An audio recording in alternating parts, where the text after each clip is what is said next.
Hello students, in this video we are going to discuss about the ethers and epoxides, very basic about ethers and epoxides कि ethers and epoxides ਕੀ ਹੁੰਦੇ ਆ, ਕਿਹੜਾ functional group ਹੋਵੇ ਤਾਂ ਆਪਾਂ compound ਨੂੰ ether ਜਾਂ epoxide ਬੋਲਦੇ ਆ ਤੇ ਇਹਨਾਂ ਦੇ ਨੋਮਨਕਲੇਚਰ ਬਾਰੇ ਆਪਾਂ ਇਸ ਵੀਡੀਓ 'ਚ ਡਿਸਕਸ਼ਨ ਕਰਾਂਗੇ। ਇਹਨਾਂ ਦੇ methods of preparation, properties, physical and chemical properties, uses, ਉਹ ਸਾਰਾ ਕੁਝ ਆਪਾਂ ਨੈਕਸਟ ਵੀਡੀਓਜ਼ ਦੇ ਵਿੱਚ ਡਿਸਕਸ ਕਰਾਂਗੇ। ਤੋ ਬੇਟਾ ਈਥਰਸ ਕੀ ਚੀਜ਼ ਹੁੰਦੇ ਆ? ਕੋਈ ਵੀ ਐਸਾ ਕੰਪਾਊਂਡ ਜਿਹਦੇ ਵਿੱਚ this functional group is present, single bond O single bond, if this functional group is present in any compound ਤਾਂ ਅਸੀਂ ਕਹਿੰਦੇ ਆ ਕਿ ਉਹ ਕੰਪਾਊਂਡ ਈਥਰ ਕੈਟੇਗਰੀ ਚ ਆਉਂਦਾ। ਤੋ ਜਨਰਲ ਫਾਰਮੂਲਾ ਕੀ ਹੋ ਗਿਆ ਈਥਰਸ ਦਾ? What is general formula? ROR dash, where R is what? R is alkyl group, R and R dash can be same or different। तो ये R दोनों की आ एल्काइल आ, ROAR इदा भी हो सकता। AR की एल्काइल ग्रुप, AROAR इस तरीके भी हो सकता। इतने आप डैश भी पा सकते हैं। तो AR इज एराइल ग्रुप, तो this is dialkyl ether, this is diaryl ether, this is alkyl aryl ether, depending upon कि साडा जिहड़ा ग्रुप लग्या ऑक्सीजन के नाल वो किहड़ी नेचर का वा, कि वो एल्काइल है या एराइल है। तो इन्हां दे जनरल फॉर्मूले हो गया। ठीक है, यूजुअली आप इन्हूं इदां ही लिखते हैं, ROR करके लिख देते हैं।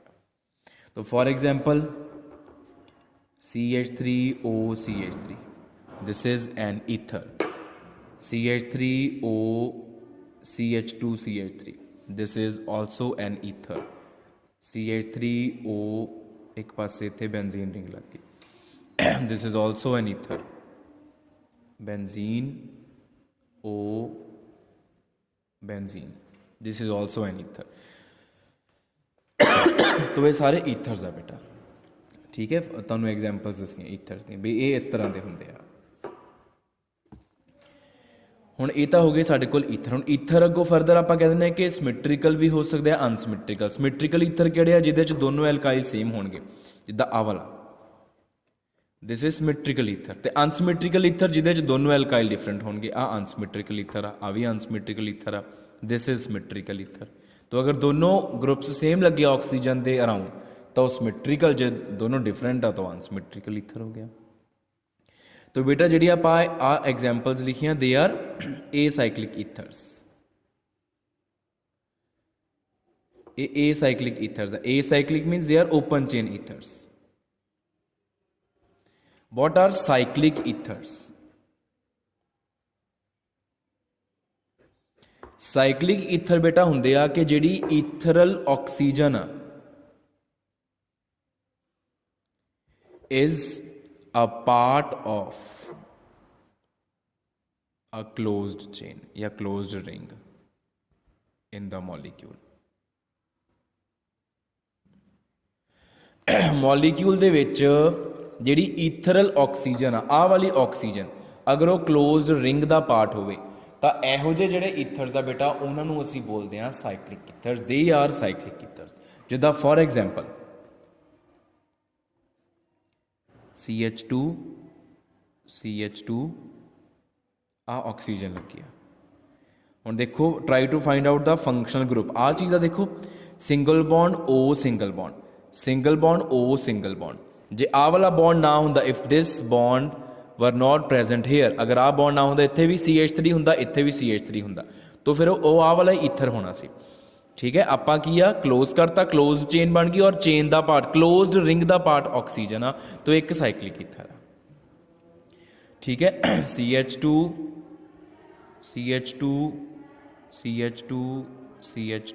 Oxygen, this is also a cyclic ether. ये टेट्राहाइड्रोफुरान इहदा नाम हुंदा। दिस इज सिंपली इथाइलिन या इथीन ऑक्साइड। ठीक है, इहदा है नाम टेट्राहाइड्रोफुरान, कॉमन नेम है इहदा टेट्राहाइड्रोफुरान। इदां ही जिहड़े ईथर आ इन्हां च डबल बॉन्ड्स भी हो सकते, कहने का मतलब अनसैचुरेटेड ईथर्स भी हो सकते हैं। हुण इहदी आपां एग्जाम्पल ले लीए, this is unsaturated ether, this is फुरान, ये बारे आप लोअर क्लास भी पढ़ते हैं, दिस इज फुरान। हुण फुरान दे डबल बॉन्ड्स चक दो, पाई बॉन्ड्स आर ब्रोकन, हर कार्बन नूं एक एक हाइड्रोजन देती, टैट्रा हाइड्रो फुरान, इदां फुरान तो टैट्रा हाइड्रो फुरान बनी हुई है, इदां तुसीं नाम याद रख सकते हो। हुणे आपां साइक्लिक ईथर लिखिया, एक होर तरह के साइक्लिक ईथर्स हुंदे आ, there is another category of cyclic ethers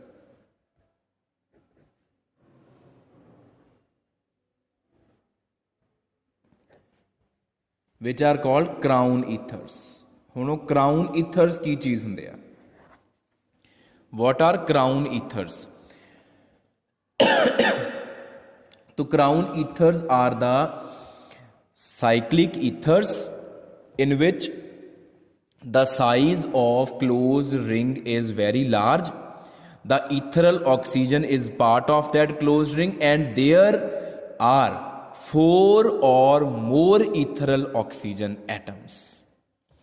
ਜਿਹੜੀ ਈਥਰਲ ਆਕਸੀਜਨ ਆ, ਈਥਰ ਫੰਕਸ਼ਨ ਗਰੁੱਪ ਵਾਲੀ ਆਕਸੀਜਨ ਆ, ਅਗਰ ਉਹ 4 ਤੋਂ ਜ਼ਿਆਦਾ ਪਈਆਂ ਹੋਈਆਂ, ਰਿੰਗ ਇੰਨੀ ਵੱਡੀ ਆ ਕਿ 4 ਤੋਂ ਜ਼ਿਆਦਾ ਉਹਦੇ 'ਚ ਈਥਰਲ ਆਕਸੀਜਨਸ ਪਈਆਂ ਹੋਈਆਂ, ਤਾਂ ਇਹੋ ਜਿਹੇ ਸਾਈਕਲਿਕ ਈਥਰਸ ਨੂੰ ਅਸੀਂ ਕਰਾਊਨ ਈਥਰਸ ਬੋਲਦੇ ਹਾਂ। ਫਾਰ ਐਗਜ਼ਾਮਪਲ ਆ ਦੇਖੋ, CH2 OO, CH2 O, CH2 O, CH2 O। आ देखो, this is a cyclic ether, the ring is very large, total number of atoms present in the ring 1 2 3 4 5 6 7 8 9 10 11 12। तो ਇਹਦੇ ਚ ਟੋਟਲ ਕਿੰਨੇ ਆ? ਇਹਦੇ ਚ 12 ਐਟਮਸ ਆ, there are 12 atoms in the ring, closed ring, and out of those 12 atoms 4 are oxygen atoms which are the ethereal oxygen atoms। तो 4 या 4 तो ज़्यादा अगर ऑक्सीजनस आ गई तो वह crown ether. So this is a crown ether, एक crown ether की ही एक एग्जाम्पल आ, ठीक है जी। और क्राउन ईथर्स दे विच एक चीज़ होर जो ये ऑबजर्व करने वाली वो ये आ कि जी the 2 ethereal oxygen atoms are separated by an ethylene group. This group is called ethylene group, इनू इथाइलीन ग्रुप बोलते हैं असी, ठीक है जी। कोई भी 2 ऑक्सीजन एटम्स तुसीं देख लो, उन्होंने सैपरेट किने किया होया? इथाइलीन ग्रुप ने ही सैपरेट किया। ये क्राउन ईथर्स दे विच इदां ही हुंदा वा। आपां होर एग्जाम्पल लिख लैंदे क्राउन ईथर्स दी,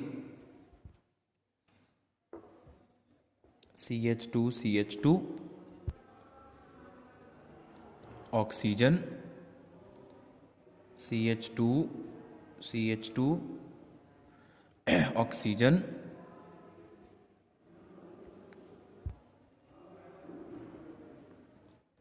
CH2 oxygen, CH2 oxygen, CH2 oxygen, और इधर जुड़ गया। This is another crown ether. You can see there are now in total 5 ethereal oxygen atoms, and any 2 adjacent कोई भी देख लो 2 ethereal oxygen इथाइलिन ग्रुप के नाल separate की हुई हैं। तो ये बेटा another class of cyclic ethers which are called crown ethers। Then there is another class of cyclic ethers। तो एक तो आप नॉर्मल साइक्लिक ईथर्स आ लिख ले, एक आप क्राउन ईथर्स। हुण आप पढ़ने आ इपॉक्साइड्स की चीज़ होंदे आ। Epoxides are also the cyclic ethers containing 3-membered rings, and oxygen is part of that 3-membered ring। ऐसे साइक्लिक ईथर्स जिन्हां दे विच 3 ਮੈਂਬਰਡ ਰਿੰਗਸ ਪਈਆਂ ਹੋਣਗੀਆਂ ਤੇ ਉਹਨਾਂ 3 ਮੈਂਬਰਸ ਚੋਂ ਇੱਕ ਮੈਂਬਰ ਆਕਸੀਜਨ ਹੋਏਗਾ, ਬਾਕੀ 2 ਡੈਫੀਨੇਟਲੀ ਕਾਰਬਨ ਹੋਣਗੇ। ਉਹਨਾਂ ਨੂੰ ਅਸੀਂ ਇਪੋਕਸਾਈਡਸ ਬੋਲਦੇ ਹਾਂ। For example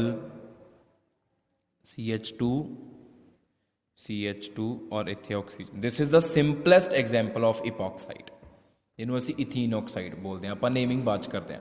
this is the simplest epoxide. ਹੋਰ ਆਪਾਂ ਕਿਹੜੇ ਲੈ ਸਕਦੇ ਹਾਂ ਐਗਜ਼ਾਮਪਲ ਇਹਨਾਂ ਦੀ? ਆਹ ਚੀਜ਼ ਪਈ ਹੋਣੀ ਜ਼ਰੂਰੀ ਹੈ, 3 ਮੈਂਬਰ ਰਿੰਗ ਆ ਨਾ, ਇਹ ਹੋਣੀ ਚਾਹੀਦੀ ਇਪੋਕਸਾਈਡ ਦੇ ਵਿੱਚ। ਤੋ ਆਹ ਕਾਰਬਨ ਦੇ ਉੱਪਰ ਸਬਸਟੀਟਿਊਸ਼ਨ ਹੋ ਸਕਦੀ ਹੈ, CH3 CH CH2O। Now you can see another 3 membered ring, or oxygen is one atom out of those 3 atoms constituting that 3 membered ring। तो इस कार्बन ਤੇ ਤੁਸੀਂ ਆਪਾਂ ਸਬਸਟੀਟਿਊਸ਼ਨ ਕਰਾਤੀ। ਆਹ ਹਾਈਡਰੋਜਨ ਕੱਢ ਕੇ ਕੁਛ ਹੋਰ ਲਗਾ ਦਿਓ, ਇੱਧਰੋਂ ਹਾਈਡਰੋਜਨ ਕੱਢ ਕੇ ਕੁਛ ਹੋਰ ਲਗਾ ਦਿਓ, ਕਿਸੇ ਵੀ ਤਰੀਕੇ। तो ये इपॉक्साइड्स होंगे। 3 मैंबर्ड रिंग होनी चाहिए और 3 मैंबर चो 1 मैंबर ऑक्सीजन होवे। तो ये बेटा कैटेगरी साडे कोल ईथर्स दियां। Ethers and epoxides, open chain ethers are simply the ethers या acyclic ethers. Then come cyclic ethers. Cyclic ethers आ सिंपल वाले हो गए, आ हो गए क्राउन ईथर्स, ते आ हो गए epoxides. Epoxides and crown ethers are the categories of cyclic ethers. हुण नैक्सट बेटा आपां गल करदे हां इन्हां दे नोमनक्लेचर दी।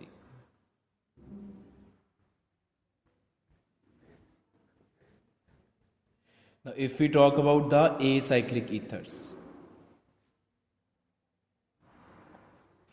अगर आप acyclic ethers की गल करिए तो इन्हां दा अगर आप लिखना वा common name, if we are talking about their common name,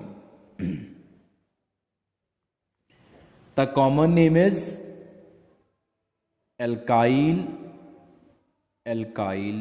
ether। क्योंकि आ है साडे ईथर, दिस इज ईथर। ये 2 एल्काइल ग्रुप्स पे है, एक एराइल भी हो सकता वा। तो दोनों का नाम लिख के ते पिछे ईथर सुफिक्स लगा दीदा।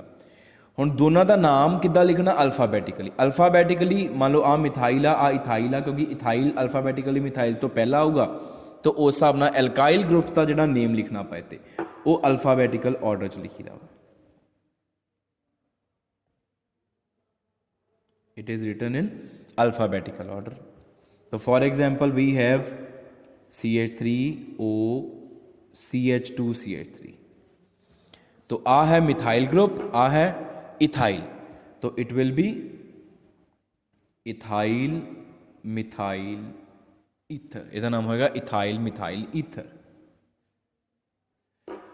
CH3O और एक पासे लग गया बेंजीन।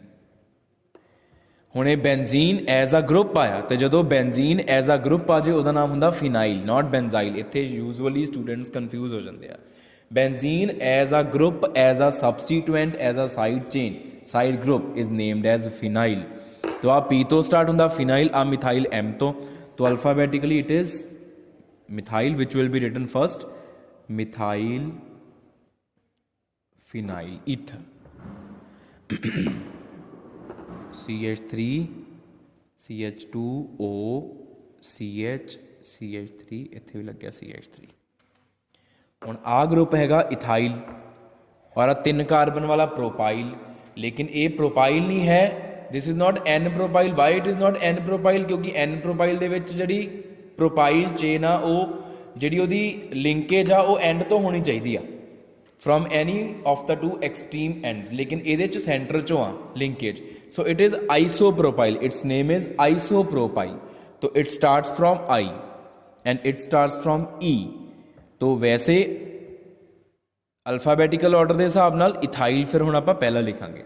जे तुसीं इहनूं प्रोपाइल भी लिखदे हो, P चलो E तो बाद आंदी, but its actual name is isopropyl. चलो इदा करते हैं, आप इत्थे ना मिथाइल कर देंगे ताकि तुहानूं क्लैरिफिकेशन हो जाए मैं की कहना चाहना। Let us do here methyl. तो this is methyl starting from M।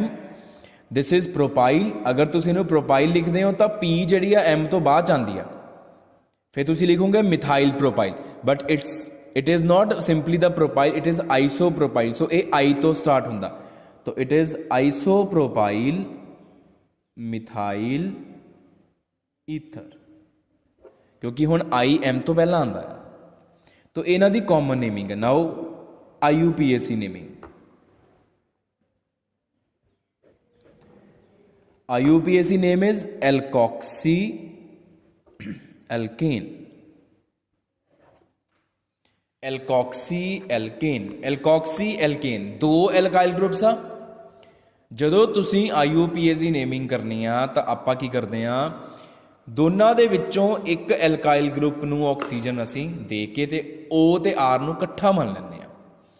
One of the two R groups is considered to be attached with oxygen and that alkyl group they both are considered as one group, OR group ਕਹਿ ਦਿੰਦੇ ਉਹਨੂੰ ਆਪਾਂ, ਤੇ ਉਹ ਬਣ ਗਿਆ ਫਿਰ ਐਲਕੋਕਸੀ group. ਹੁਣ ਕਿਹੜੇ R ਨੂੰ O ਦੇ ਨਾਲ ਅਸੀਂ ਕਲੱਬ ਕਰਨਾ ਵਾ ਜਿਹੜਾ ਛੋਟਾ ਹੋਊਗਾ। The smaller alkyl group is clubbed with oxygen and is considered as OR group, ਤੇ ਫਿਰ OR ਗਰੁੱਪ ਦਾ ਨਾਮ ਹੋ ਗਿਆ ਐਲਕੋਕਸੀ। ਤੇ ਜਿਹੜਾ ਦੂਜਾ R ਬਚਿਆ ਉਹਦੇ ਚੋਂ ਸੇਮ ਉਹੀ ਰੂਲ ਫੋਲੋ ਕਰਕੇ ਪੇਰੈਂਟ ਚੇਨ ਚੂਜ਼ ਕਰਕੇ ਨੰਬਰਿੰਗ ਕਰਕੇ ਤਾਂ ਫਿਰ ਅਸੀਂ IUPAC ਨੇਮ ਲਿਖ ਦਾਂਗੇ। For example we have CH3 CH2 CH2O CH3।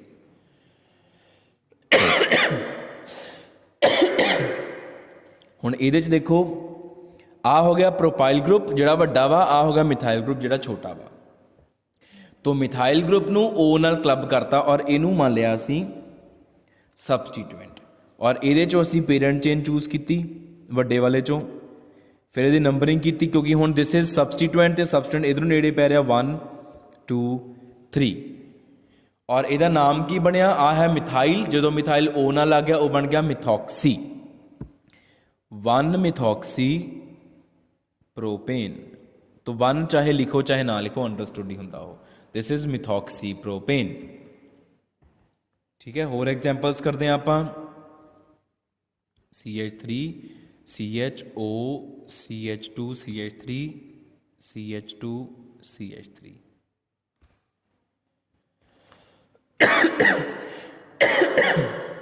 हुण देखो दो ग्रुप्स आ, एक आ वाला ग्रुप हो गया और एक आ वाला ग्रुप हो गया। आ 4 कार्बन एटम्स वाला, आ 2 वाला, तो डेफिनेटली आ छोटा वा। ठीक है जी, अगर ये स्मॉलर आ तो ये O ਨੂੰ क्लब करके इनू आप एक मान लिया, दिस बिकम्स OR एंड ये आप होना पेरेंट चेन आ चूज कर ली। जो तुसी O ਨੂੰ R ਨਾਲ क्लब करता तो वो एक सिंपल सबस्टीट्यूएंट बन गया। फिर जो सबस्टीट्यूएंट बन गया फिर बाकी नेमिंग सारी जी आप लोअर क्लासिस तो पढ़ते आ रहे सेम उदा ही होनी है। तो पेरेंट चेन नंबरिंग जिधरों सबस्टीट्यूएंट नेड़े पवे 1 2 3 and 4। So this is 2-ethoxy butane 2-ethoxy butane। सो इस तरीके नाल आपां इन्हां दी IUPAC नेमिंग करते हैं। ठीक है, आ होगी कॉमन नेमिंग, आ होगी IUPAC नेमिंग। हुण बेटा जे आपां गल करिए, हुण आपां नेमिंग करते हैं crown ethers the, naming of crown ethers.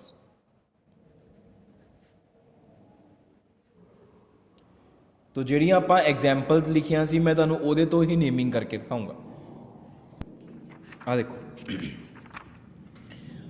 ਆਪਾਂ ਕਰਾਊਨ ਈਥਰਸ ਲਿਖੇ ਸੀ। ਕਰਾਊਨ ਈਥਰਸ ਦੀ ਨੇਮਿੰਗ ਕਿੱਦਾਂ ਕਰਦੇ ਆ, ਟੋਟਲ ਨੰਬਰ ਆਫ ਐਟਮਸ ਜਿਹੜੇ ਆ ਉਹ ਕਾਊਂਟ ਕਰ ਲਓ। Count the total number of atoms ਕਿੰਨੇ ਸੀ, ਇਹਦੇ 'ਚ ਆਪਾਂ ਕਾਊਂਟ ਕੀਤੇ ਸੀ 2 3 4 5 6 7 8 9 10 11 12। तो ਇਹਨਾਂ ਦੀ ਨੇਮਿੰਗ ਕਿੱਦਾਂ ਕਰਨੀ, ਟੋਟਲ ਨੰਬਰ ਆਫ ਐਟਮਸ ਲਿਖੋ ਕਿੰਨੇ 12 हाइफन क्राउन, ये लिखना क्राउन लिखना हाइफन क्राउन तो बाद हाइफन पा की लिखना total number of oxygen atoms वो किन्ने 4। तो it is 12 crown 4। 12 is number of total atoms present in the crown ether and 4 is total number of oxygen atoms present.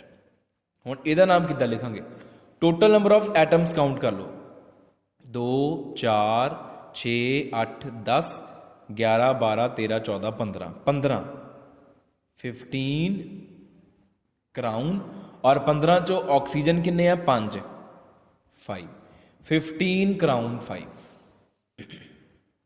ਇਹਦਾ ਨਾਮ ਹੋਏਗਾ 15 क्राउन 5। तो इस तरीके नाल क्राउन ईथर्स की नेमिंग होंदी है। तो लास्ट रहेगी साडे कोल नेमिंग ऑफ इपॉक्साइड्स।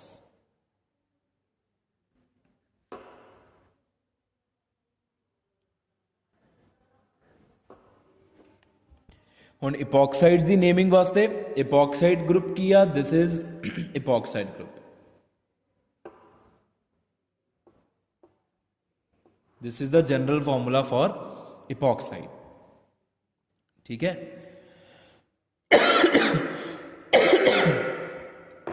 तीन मैंबर्स होंगे cyclic ring and oxygen is one of the 3 members. तो बेटा जिहड़ा सिंपलेस्ट इपॉक्साइड आ, सब तो पहला तो simplest epoxide is ethylene oxide। ethylene, what is ethylene? CH2 double bond CH2, it is ethylene। और CH2 डबल बॉन्ड CH2 आ देखो, this is CH2 double bond CH2। अगर तुसी इहदा आवला पाई बॉन्ड तोड़ दो, इत्थों चक लो, खत्म कर दो, तो दोनों कार्बन की वैलेंसी एक एक घट गई, उत्थे ऑक्सीजन दे दो, CH2 सिंगल बॉन्ड CH2 और इत्थे ऑक्सीजन देता। This is the simplest epoxide, that is ethylene oxide. ठीक है, और इनू आपां ऑक्सीरेन बोलते हैं, this is also called oxirane. Ethylene oxide is also called oxirane. ये इथाइलीन ऑक्साइड आ, इनू सिंपलेस्ट इपॉक्साइड भी कहने आ ते इनू ऑक्सीरेन भी कहते हैं आपां। ठीक है, simple it is the oxirane. हुण जे आपां IUPAC नेमिंग की गल करिए, IUPAC नेमिंग का रूल की आ, तो बेटा इपॉक्साइड्स दे साडे कोल 3 IUPAC नेम्स आ। सब तो पहला their IUPAC name is alkene oxide, कि जिहड़ा इपॉक्साइड आ वो किहड़े एल्कीन तो बनिया। देखो if this oxygen was not there तो इत्थे डबल बॉन्ड होना सी, there would have been double bond, तो अगर डबल बॉन्ड होंदा तो वह एल्कीन होना सी। तो उस एल्कीन का नाम लिख दो तो पिछे लिख दो ऑक्साइड, कि ये ऑक्साइड की हुंदा, ऑक्सीजन के नाल बनया होया कंपाउंड इज ऑक्साइड। तो alkene oxide is the first IUPAC name. Second की है, second IUPAC name is oxirane. Oxirane आ, इतों हाइड्रोजन निकल के अगर कोई सबस्टीट्यूएंट लगता वा तो उस सबस्टीट्यूएंट का नाम लिखो, तो इनू तो असी कहना ही ऑक्सीरेन आ, इन्ने हिस्से नूं असी ऑक्सीरेन बोलते हैं। ये उपर जिहड़ा सबस्टीट्यूएंट लग्या होगा वह नाम आपां प्रीफिक्स कर देंगे, सबस्टीट्यूएंट का नाम प्रीफिक्स करके तो पिछे आपां ऑक्सीरेन लिख देंगे। ठीक है, तो थर्ड है epoxy alkane, third IUPAC name. This group is epoxy group, इन्ना हिस्सा इनू इपॉक्सी ग्रुप बोलते हैं। तो दिस इज एल्केन ग्रुप। तो एल्केन दे उपर इपॉक्सी ग्रुप लग गया, किहड़ी पोजीशन ते लग गया वो पोजीशन लिख दो स्पैसीफाई करके, तो वह बन जाऊगा इपॉक्सी एल्केन। आ alkane, this is alkane, alkane का नाम लिखो, अगे लिखो इपॉक्सी, किहड़ी पोजीशन ते लिखा मोरे पोजीशन का नंबर पा दो, तो वो इपॉक्सी एल्केन हो गया। तो इस तरीके नाल आपां 3 तरीके नाल इन्हां दा IUPAC नेम जिहड़ा ओह लिख सकते हैं। तो late us do the examples. तो आ मान लो अपने को फर्स्ट एग्जाम्पल है CH3 CH CH2 इत्थे लग गया O। हुण आपां इहदे तीनों ही नाम लिखांगे, तीनों नाम तुहानूं मैं लिख के दिखाना। हुण देखो पहला एल्कीन ऑक्साइड आ, मान लो this oxygen is not there, तो इत्थे डबल बॉन्ड होना सी। तो अगर इत्थे डबल बॉन्ड हुंदा तो it would have been the propene, ये प्रोपीन होना सी। तो ये प्रोपीन दा ऑक्साइड आ, तो इहदा नाम होएगा प्रोपीन ऑक्साइड, पहला नेम। दूसरा name oxirane, this is oxirane. आ 3 मैंबर रिंग CH2 CH2O नूं असीं इनू असीं ऑक्सीरेन बोलते हैं। तो ऑक्सीरेन दी एक कार्बन ते की होया होया वा, ऑक्सीरेन दी एक कार्बन ते मिथाइल ग्रुप लग्या होया। सो से इत्ते मिथाइल ग्रुप लग गया, तो इनू आपां फर्स्ट कार्बन कह देंगे, इनू सैकेंड कार्बन। तो फर्स्ट कार्बन ते मिथाइल ग्रुप लग गया, तो इट इज 1 मिथाइल ऑक्सीरेन। इनू आपां बोलांगे 1 मिथाइल ऑक्सीरेन। ठीक है, तीसरा नाम किया इपॉक्सी एल्केन। अगर इत्थे नहीं हैगा तो एक सिंपल एल्केन आ, ये किहड़ा एल्केन आ, ये प्रोपेन होएगा। ठीक है, तो आ हैगा वा साडा ग्रुप जिन्हों असीं फंक्शनल ग्रुप कह दिंदे आ। तो फंक्शनल ग्रुप प्रोपेन के उपर लग्या, इस करके सानू पहला आ साडी पेरेंट चेन होगी, इहदी नंबरिंग करनी पऊगी। आ हो जू 1 first carbon, second carbon, third carbon. तो फस्ट एंड सैकेंड कार्बन के उपर इपॉक्सी ग्रुप लग्या, तो it will be written as 1,2 epoxy propane. आ इपॉक्सी ग्रुप प्रोपेन की पहली दूजी कार्बन से लग्या 1,2 इपॉक्सी प्रोपेन, इहदा नाम होएगा। होर एग्जाम्पल्स करते हैं बैटर क्लैरिफिकेशन लई। CH3 CH CH CH3 OO।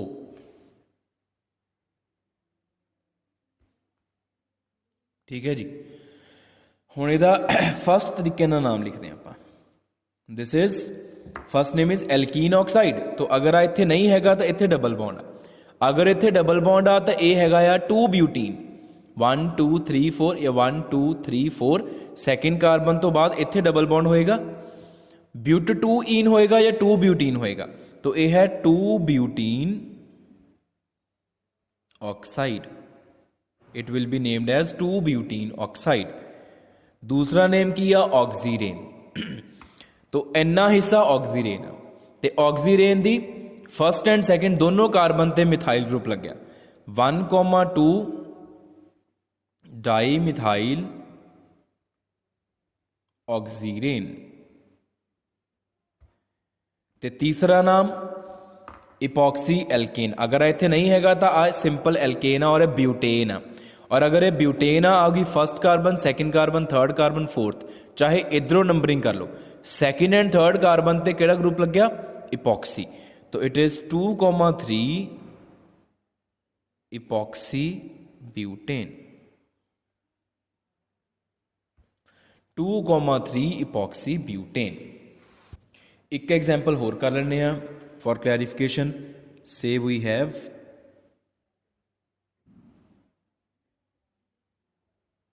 आ चीज़ है साढ़े को। ठीक है, तो इहदा नेम सब तो पहला alkene oxide. If this is not there तो इत्थे डबल बॉन्ड होएगा, अगर इत्थे डबल बॉन्ड होएगा तो इट इज साइक्लोहेक्सीन। साइक्लोहेक्सीन ते असी डबल बॉन्ड नूं चक के ऑक्सीजन लगाता, तो इट इज साइक्लोहेक्सीन ऑक्साइड। इनू साइक्लोहेक्सीन ऑक्साइड बोलांगे। दूसरा नेम आना ऑक्सीरेन। हुण बेटा ऑक्सीरेन वाला इहदा नाम नहीं लिखना, ठीक है, क्योंकि अगर तुसी इन्ने हिस्से नूं इत्थों नहीं लिखते तो आ ऑक्सीरेन रिंग हुंदी आ। दिस इज ऑक्सीरेन CH2 नाल O लग गया। हुण इहदे उपर जिहड़ा ग्रुप लग्या वो एक इत्ते ग्रुप और दोनों आपस दे विच साइक्लिक चेन बना रहा। तो उस तरीके नाल आपां नाम नहीं लिख सकते, साइक्लिक चेन दा आपां नाम नहीं लिख सकते। आपां तीसरे वाला नाम इहदा लिख सकते हैं इपॉक्सी एल्केन। तो अगर आ इत्थे नहीं हैगा तो इट इज सिंपली साइक्लोहेक्सेन। तो अगर आ इत्थे लग्या होया तो इनू फस्ट कार्बन कहांगे, इनू second, third, fourth, fifth, six. तो 1,2 इपॉक्सी साइक्लोहेक्सेन आ इहदा नाम हो जाऊगा 1,2 इपॉक्सी साइक्लोहेक्सेन। ठीक है जी, तो ये इपॉक्साइड्स दी IUPAC naming and this is about the very basics of ethers, acyclic, cyclic, crown ethers and epoxides, including their nomenclature.